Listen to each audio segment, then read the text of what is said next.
You are listening to part 5 of episode 23 of the Psychotherapist Podcast. It is unbelievable that you have made it this far, but I'm sure God loves you for it. I'm sure the devil is envious of you for it, for how awesome you are. This is just going to be a reminder, because it's part 5, you already know what it is. I just want a reminder that if we hit 50 subscribers, I will show up to one lucky subscriber's house with a t-shirt cannon and shoot t-shirts through their window, whether they're open or not. So once we hit 50 subscribers, you may want to just leave your windows open. I don't care if it's winter, but I'll let you know. This is the Psychotherapist, real life psychotherapy sessions.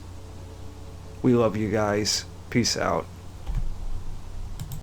Well, this is going to be way too awkward to talk about the other subject.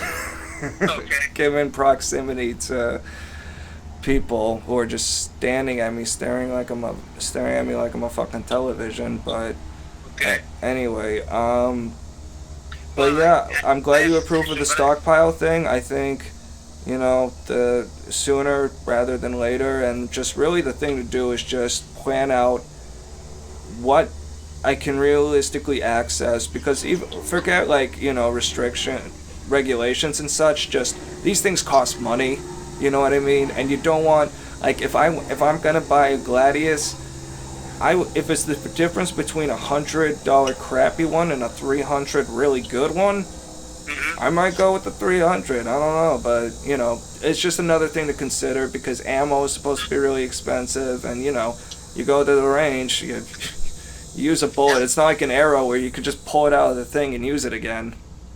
But let's think about priorities and kind of like what you can pick up now, what you need, like water, Yeah, I think water jugs is definitely on my list before I even write it. Tools I think isn't a bad idea. What? I used to get these in Atche. This was before the internet, but I'd buy my camping gear at like LL Bean or Hilton's Tent City in Boston, and they would give you these, the company's Coleman, and then that made camping, and give you these lists, like camping lists of what you need for camping, like a checklist kind of thing.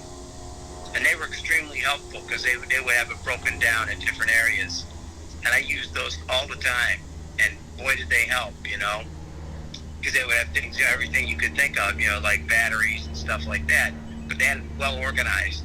You could probably download something like that right now off the internet, survival checklist, or something like that. There's probably apps and shit, bro. You're right.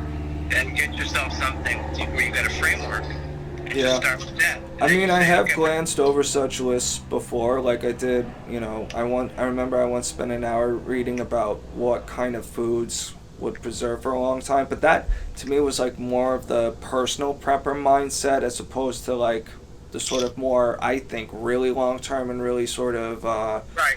versatile approach, you know what I mean? Because food may not be a problem, everything else might be, but, it just depends. And I worry about that shit going bad, and I can't, I would feel bad if it's taking up space in my house, and I just don't even know if the storage place would allow, any kind of food, even well-preserved stuff. Maybe they would, but, big sacks of rice you can get cheap and cost-efficient stuff. So, I've got a list of that stuff already. I'm thinking of trying to get raw materials and just anything. The key word for me is useful. Widely useful.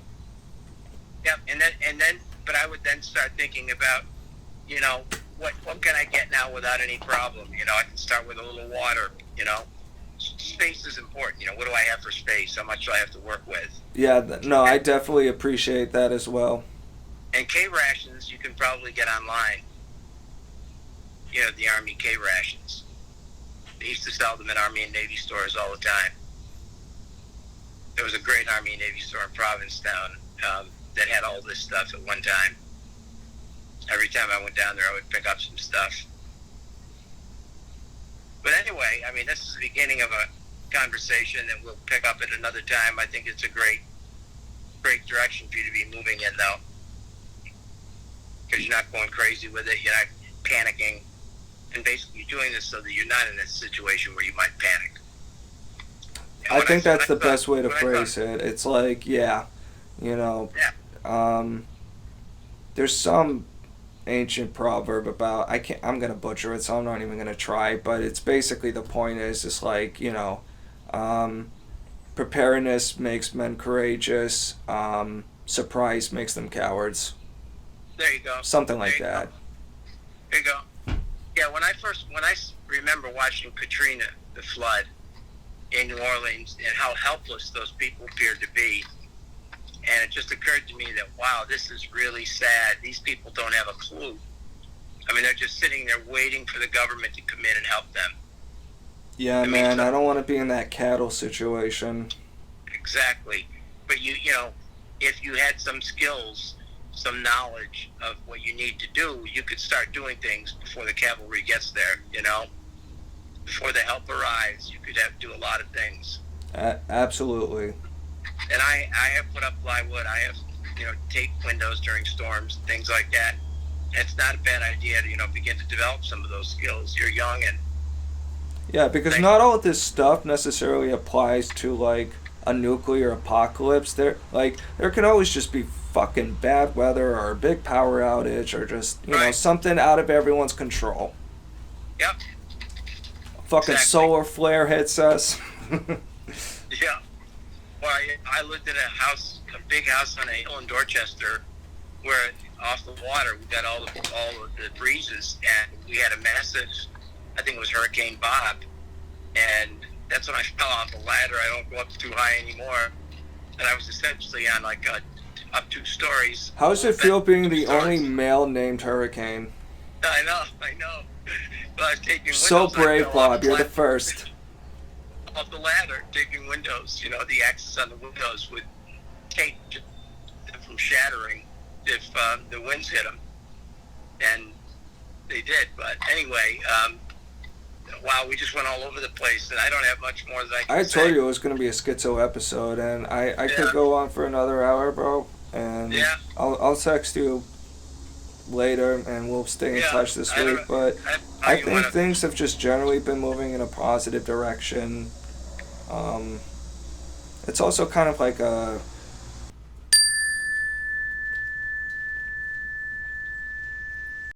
shit to do, but you know, I'm not in like panic mode or anything, so I like being in the office. I like being away from home, but excuse me, Buchenwald's gonna be out soon. So I can hang in there, you know. I will not despair. Good. I'd like to see you hang in there. It would be to your advantage. And the law school, the LSATs, what's going on with that? Have you signed up yet?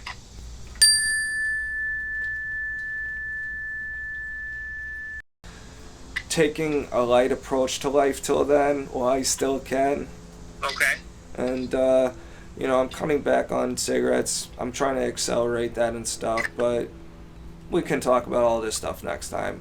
Yeah, well, that was one of the last items, or first items on my list. The last 2 times I didn't ask you about the smoking. So,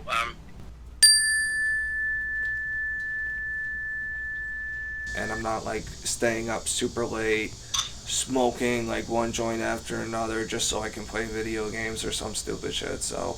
Right, Rastaman vibration, okay? Yeah, man. Alright. I too, brother.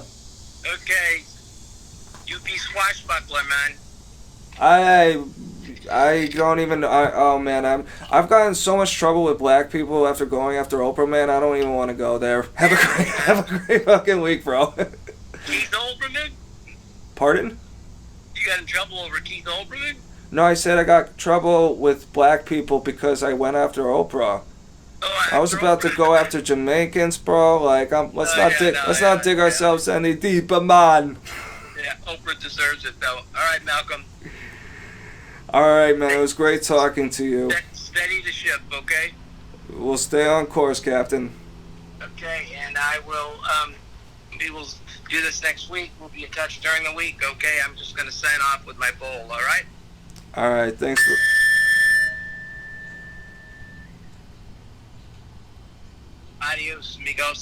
Adios.